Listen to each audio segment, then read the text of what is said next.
తల్లి చెప్తే మారు వేషంలో తండ్రి దగ్గరికి వచ్చాడు. శాపం తగినట్టుగా ఆశీర్వాదం దగ్గర శాపం వచ్చిందా, పైసలంతే.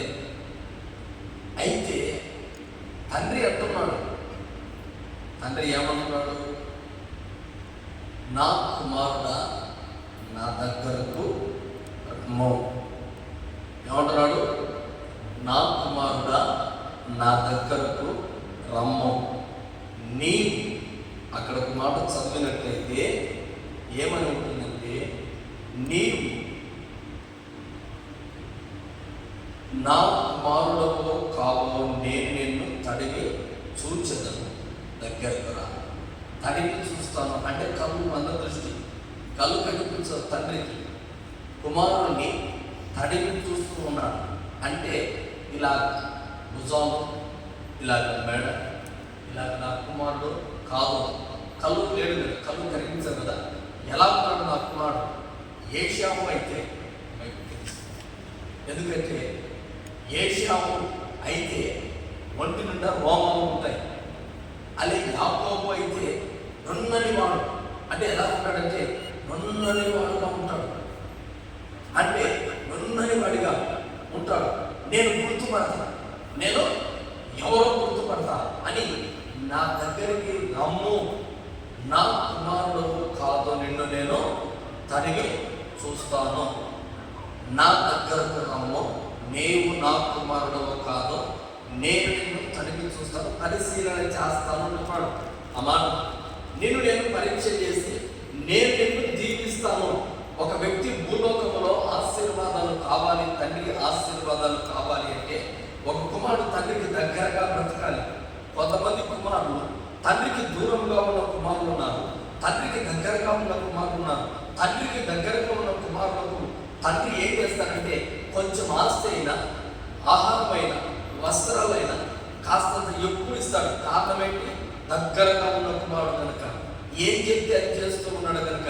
తండ్రికి ఎవరైతే విరోధముగా మాట్లాడుతూ ఉంటారో వారిని తండ్రి పట్టించుకోండి. ఈ భూలోక సంబంధమైన ఆశీర్వాదాల గురించి నేను చెప్తూ ఉన్నాను. ఏ తండ్రికి దగ్గరగా ఒక కుమారుడు ఉన్నాడో తన విద్యను అభ్యసిస్తాడు, తనకున్న బలాన్ని ఇస్తాడు, తనకున్న సర్వ జ్ఞానాన్ని ఎలాగ వెళ్ళాలో, ఎలాగ వెళ్తే ఏం జరుగుతుందో ప్రతిదీ బోధిస్తాడు. తనకున్న జ్ఞానం అంతా ఎవరికి బోధిస్తాడంటే దగ్గరగా ఉన్న కుమారునికి. హల్లెలూయా. అందుకని నా కుమారుడా, నీవు నేను కోరుకున్న కుమారుడవు కాదు, నా దగ్గరకు రమ్ము, నేను నిన్ను పరిశీలన చేసి నేను దీవెనలకు శాశ్వతముగా ఉంటాయి. అందుకని నేను నిన్ను దీవించాలి. నీవు నా కుమారుడవు కాదు, నా దగ్గరకు రమ్ము, నా దగ్గరకు రమ్ము. దగ్గరకు వచ్చిన వెంటనే తండ్రి ఏం చేశాడంటే కుమారుడిని కౌగులించుకున్నాడు. ఏం చేశాడు? కౌగులించుకున్నాడు. వాడో కాదు అని తడిపి చూస్తూ ఉన్నాడు. ఈ లోకపు తండ్రి ఆశీర్వదించాలి అంటేనే అంత జాగ్రత్త తీసుకుని ఉంటే పరలోకపు తండ్రి నిన్ను నన్ను పరిశీలన చేయడానికి 7 రోజులు కోరుకుంటూ ఉన్నాడు. హల్లెలూయా. నీవు దేవుని కుమారుడవా కాదా? నీవు దేవుని బిడ్డవా కాదా? దేవుడు పరిశీలన చేయడానికి కీర్తనల గ్రంథము 11వ కీర్తన ఇదిగో 4వ వచనం ప్రకారము ఒక మాట చదువుదాం. కీర్తనలు 11:4 వచనంలో అంటాడు, ఇదిగో దేవుని వాగ్దానము మాట చెప్తా ఉంది. కీర్తనలు 4:11 చదువుదాం. యెహోవా తన పరిశుద్ధ ఆలయంలో ఉన్నాడు. యెహోవా సింహాసనం ఆకాశం ఉన్నది, ఆయన నరులను కన్నులారా చూస్తూ ఉన్నాడు. ఆయన కన్ను దృష్టి చేత ఆయన వారిని దేవుడు ఈ ఉపవాస ప్రార్థనలో మనందరినీ పరిశీలించడానికి ఆయన కూడా ఆకాశము నుంచి వదిలి, ఆకాశం సింహాసనాన్ని వదిలి తన పరిశుద్ధ ఆలయంలోనికి వచ్చి ఉన్నాడు. హల్లెలూయా. కారణం ఏంటి అంటే మిమ్మల్ని పరిశీలించడానికి. కారణం ఏంటి? వీరు మారువేషంలో వస్తున్నారా? నా బిడ్డ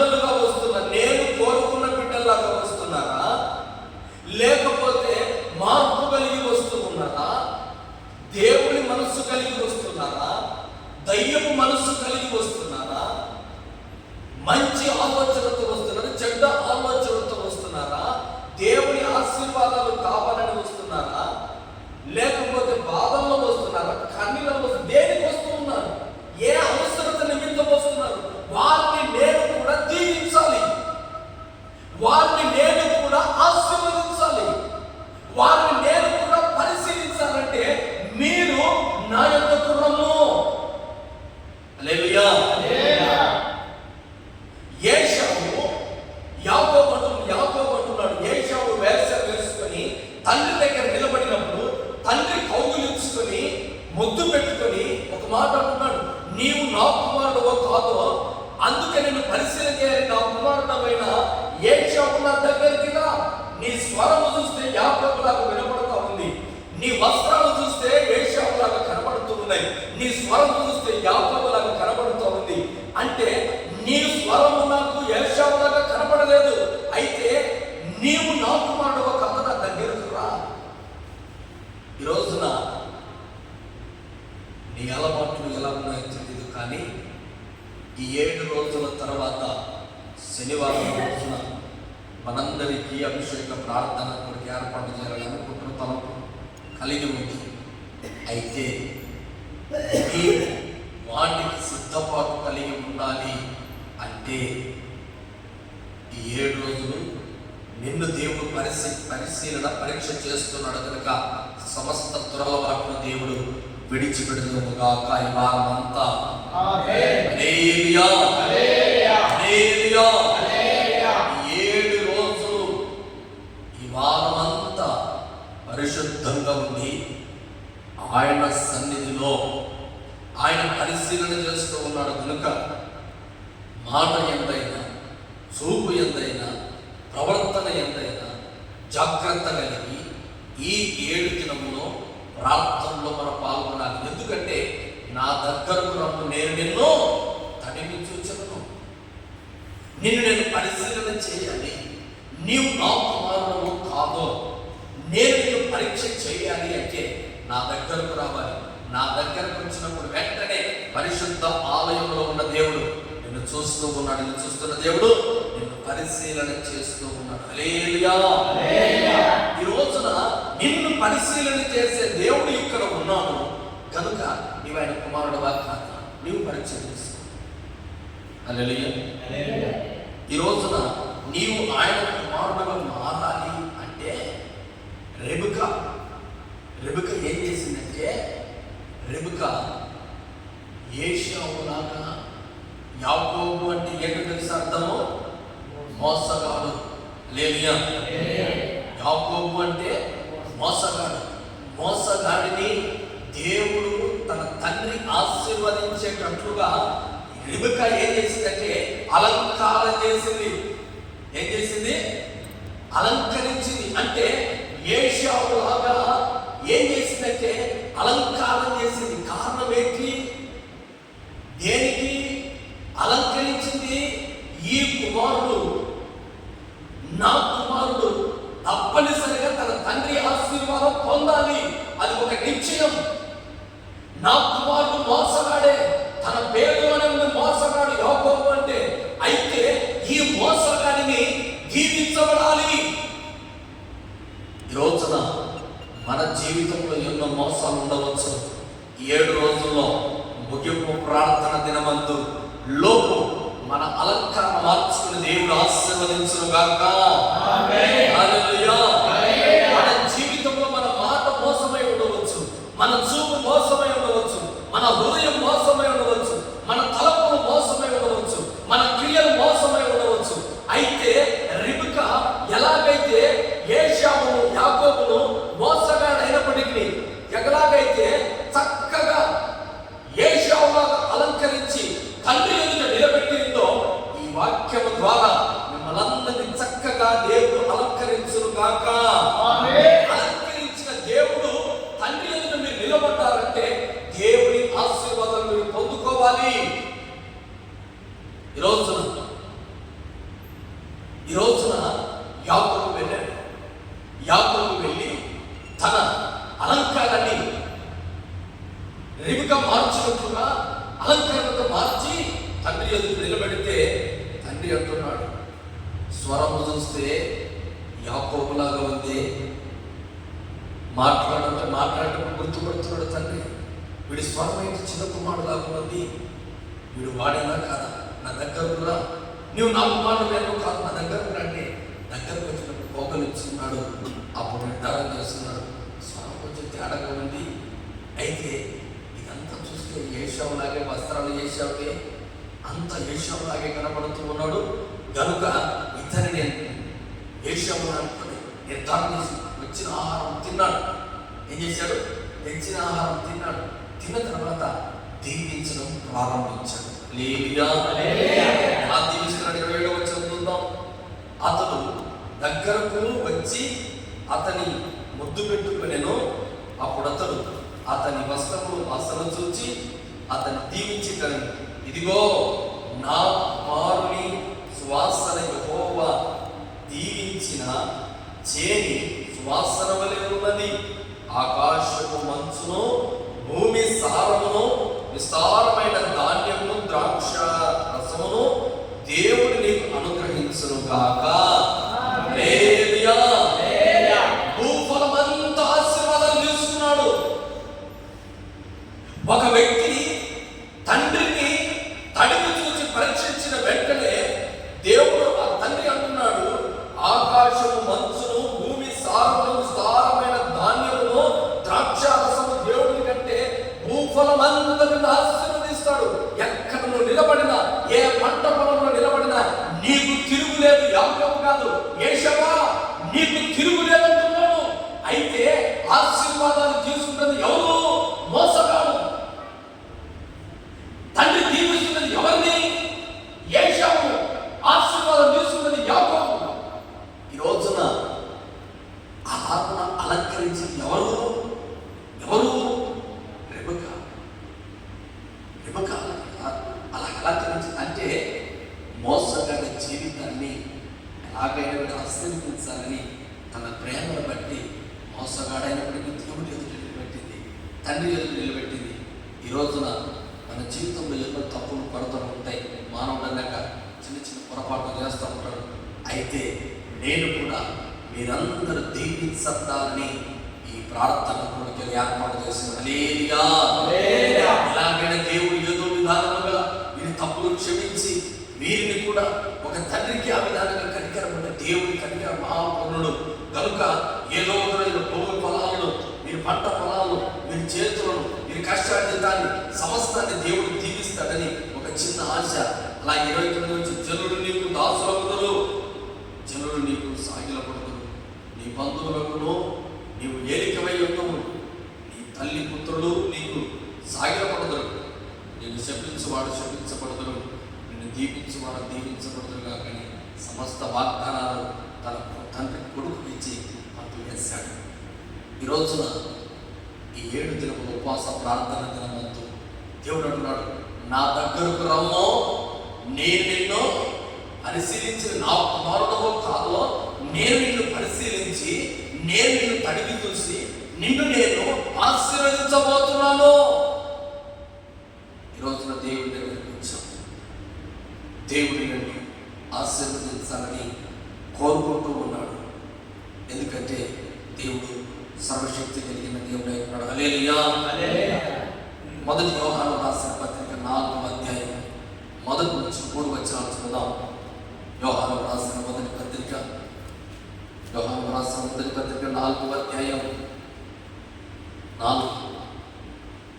యోహాను మొదటి పత్రిక 4 మొదటి. ప్రియులారా, అనేకులైన అబద్ధ ప్రవక్తలు లోకంలోనికి బయలుదేరి ఉన్నారు కనుక ప్రతి ఆత్మను నమ్మక ఆయా ఆత్మలు దేవుని సంబంధమైనవో కావో పరీక్షించుడి. ఏమంటున్నాడు? యేసుక్రీస్తు శరీరదాయ వచ్చినని ఏ ఆత్మ ఒప్పుకొనో అది దేవుని సంబంధమైనది, ఏ ఆత్మ యేసును ఒప్పుకొనవో అది దేవుని సంబంధమైనది కాదు. దీనిని బట్టి దేవుని ఆత్మ మీరు ఎరుగుదురు, క్రీస్తు విరోధి ఆత్మ వచ్చునని మీరు వినిన సంగతి ఇదే. ఇదివరకే అది లోకములో ఉన్నది. దేవుడు అంటున్నాడు, దేవుని సంబంధమైన వారో కారో పరీక్షించండి.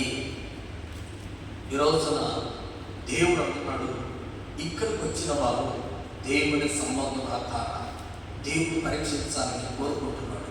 తన పరిశుద్ధాలయానికి దేనికి వచ్చాడంటే వీరు నిజంగా నా కుమారులా కాదా, వీరిని నేను ఆశీర్వదించాలి, మీరు లోకంలో ఎలాగ తిరుగుతున్నారు? లోకాన్ని సృష్టించిన దేవుడు, లోక రక్షకుడైన దేవుడు దేవుని మధ్యలోకి వచ్చినప్పుడు దేవుడు అంటున్నాడు, వీరు దేవుని సంబంధం నా బిడ్డలా కాదా? నేను కూడా వీరు పరీక్షించాలి, వీరిలో దేవుని ఆత్మ ఉందా లేదా చూద్దాం అని దేవుడి ఉపవాస ప్రార్థనకు దిగివచ్చి ఉన్నాడు. కారణం ఏంటి? మీరు దేవుని సంబంధంలా కాదా? దేవుని ఆత్మ మీలో నివసిస్తుందా లేదా? దేవుని సంబంధులైతే దేవుని ఆరాధిస్తారు, దేవుని సంబంధులైతే దేవుడికి దూరంగా బ్రతుకుతారు. ఈ రోజున దేవుని దగ్గరకు వచ్చిన వారిని దేవుడు ఊరికి ఆశీర్వదిస్తాడా? ఊరికి దీవిస్తాడా? దేవుని ఆత్మ మీలో ఉన్నదా లేదా పరీక్షిస్తూ ఉన్నాడు దేవుడు. పరీక్షించండి. దేవుని సంబంధులా కాదా? దేవుని ఆత్మ మీలో నివసిస్తుందా లేదా? ఈ రోజున పరిశుద్ధాత్మ దేవుడు దేనికి దేవుని ఆలయంలో ఉన్నాడు అంటే మిమ్మల్ని దీవించి ఆశీర్వదించి మిమ్మల్ని బలపరచాలని దేవుడు దిగి వచ్చి ఉంటే మీరు దేవుని సంబంధులా కాదా? ఒకసారి గమనించండి. నేనేమో రెబెక్కలాగా మిమ్మల్ని చక్కగా అలంకరించి దేవుని ఎదుట నిలబెడుతూ ఉన్నాను. నేనేమంటున్నాను తెలుసా? మీరందరూ నా బిడ్డలు కూడా, మీరందరినీ ఆశీర్వదించు. ఉపవాస ప్రార్థనలో మోకరించి, అయ్యా అమ్మదన్న కుటుంబాన్ని దీవించు, యశ్రద్ధ కుటుంబాన్ని దీవించు, మార్పు కుటుంబాన్ని దీవించు, అదే యోగవాన్ని దీవించు, జీవన కుమారుని దీవించు, అయ్యా పిల్లలందరినీ దీవించండి, అయ్యా వారికి సమస్య ఉంది, వీరికి సమస్య ఉంది, అయ్యా మీరు కుటుంబాల బాధల్లో, మీరు పొలంలో సమస్య ఉంది, ప్రతి సమస్యను బట్టి దేవుడి దగ్గర నిలబెడతామంటే దేవుడు అంటున్నాడు, వారందరూ నా సంబంధుల ఆకారం నా యుద్ధకు తీసుకునేదా, నేను వారిని ఆశీర్వదిస్తాను, నేను వారిని తడిపించాలి, వారిని పరీక్షించాలి, వారిని పరిశోధించాలి, వారి హృదయ అంతరంగంలో ఏముందో కనుగొనాలి. వారు నా ఎదుటికి వచ్చినప్పుడు, నా ఆలయంలోకి వచ్చినప్పుడు వారు నేను పరిశీలన చేసి వారికి నేను ఇచ్చే ఆశీర్వాదానికి వారు అర్హులా కాదా చూస్తాను. నా యుద్ధకు తీసుకొనిరా, నా యుద్ధకు తీసుకొనిరా. ఈ రోజున ఈ వాహనంలో దేవుని యుద్ధకు నడిపించాలని నా ప్రయత్నం. దేవుని సన్నిధిలోకి వచ్చిన ప్రతి ఒక్కరూ ఆశీర్వదించబడతారు గాక. ఆమేన్. ఆమేన్. తండ్రి వస్తే తండ్రికి, తల్లి వస్తే తల్లికి, కుమారుడు వస్తే కుమారునికి, కోడలు వస్తే కోడలు, పిల్లలు వస్తే పిల్లలకి, నేను అక్కడికి వస్తే చాలు, మీరంత అవసరం లేదు అంటే మిమ్మల్ని దేవుడు ఆశీర్వదించును గాక. ఆమేన్. ఆమేన్. దేవుని సన్నిధిలో అంటున్నాడు, ఎవ్వరు దేవుని ఎదుటికి వచ్చే వారికే మెండైన ఆశీర్వాదం, వారికే మెండైన ఆశీర్వాదం. ఈరోజు నుంచి దేవుడు ఏం చేస్తాడు? దేవుడు ఏం చేస్తున్నాడు? దేవుడు మిమ్మల్ని ఆశీర్వదించడానికి, దేవుడు మిమ్మల్ని దీవించడానికి దిగి వచ్చిన దేవుడు ఒక్క మాట మాట్లాడుతున్నాడు. నీవు దేవుని ఆత్మ, దేవుని సంబంధిగా కాదా? దేవుని ఆత్మ నీలో ఉన్నదా లేదా? నేను నిన్ను పరిశీలన చేయాలి. నా యొద్దకు రమ్ము ఏమంటున్నాడు? నా యొద్దకు రమ్ము, అప్పుడు నేను నిన్ను పరిశీలన చేస్తాను. ఎవరిని పిలుస్తున్నాడు యేసుప్రభు? మత్తయి 11:2 ప్రయాసపడి ప్రారంభస్తున్న సమస్త జనులారా నా యొద్దకు రండి. ఎవరిని పిలుస్తున్నాడంటే దేవుడు ఆశీర్వదించాల్సిన ఎవరికంటే ప్రయాసంతో ఉన్నవారిని, భారంగా ఉన్నవారిని, బాధలో ఉన్నవారిని, రోగముతో ఉన్నవారిని, క్షేమం లేని వారిని, బలహీనతలో ఉన్నవారిని, దిగులు చేస్తున్న వారిని, చింతపడుతున్న వారిని, అధైర్యపడుతున్న వారిని, దేవుని ప్రతి ఒక్కరిని ఎలాంటి వారిని పిలుస్తున్నాడంటే ఈ బలహీనతలో ఉన్న వారందరినీ ప్రభాన్నాడు. ప్రయాసంతో ఉన్నాం కదా, భారంతో ఉన్నాడు, నా యొద్దకు రమ్ము. ఏం చేస్తావు ప్రభా? నేను నిన్ను ఆశీర్వదించాలి. హల్లెలూయా. దేవుని యొద్దకు నువ్వు ఎలా వచ్చవట్లేదు? యాకోబు తండ్రి దగ్గరికి వచ్చి ఆశీర్వదించి వెళ్ళిపోతున్నాడు. సమస్త ఆశీర్వాదాలు తీసుకుని తండ్రి దగ్గర నుంచి బయలుదేరుతున్నాడు. ఈ రోజున ఈ 7 దినాల ఉపవాస ప్రార్థన ముగింపు రోజున నీవు దేవుని అభిషేకమును పొంది ఆశీర్వాదాలు తీసుకొని నీవు కూడా ఈ మందిరంలో నుంచి నువ్వు కూడా వెళ్ళాలి. అయితే ఈ 7 దినములు ఏం చేయాలి? దేవుడు పరిశీలన చేయాలి. పరిశీలన చేస్తే దేవుడు ఆశీర్వదించేటట్లుగా చివరి దినంలో నేనేం చేయాలంటే మిమ్మల్ని అలంకరించాలి. ఎలా ఉన్న వారిని యాకోబును ఎలాగైతే తల్లి అలంకరించిందో నేను కూడా మీ జీవితం ఎలా ఉందో తెలియదు. మా మామయ్యని దీవించాలంటే క్రైస్తవుడు, దేవుడు నమ్ముకున్న బిడ్డ, రక్షణ, బాప్తిస్మం, దేవుడు మార్పు వస్తుంది. నేను దీవించండి అయ్యా, నేను కూడా దేవుని ఎదుట నిలబెడుతూ ఉన్నాను. మీరు ఆశీర్వదించబడుతున్నారో, ఆశీర్వాదాలు వద్దయ్యాన్ని మీరు వెళ్తారో, అది మీ చిత్తమై ఉంది. నేను ఎవరిని చెప్పను. ఆశీర్వదించబడాలి అనుకున్న వాళ్ళు దేవుని ఆలయానికి వస్తారు, సమయానికి వచ్చి దేవుని ఆరాధిస్తారు. ఆశీర్వాదం మాకు అవసరం లేదని అనుకున్న వాళ్ళు ఇంటి దగ్గర ఉంటారు. నేను 7 రోజుల ప్రార్థనలో అదే అనుకున్నాను.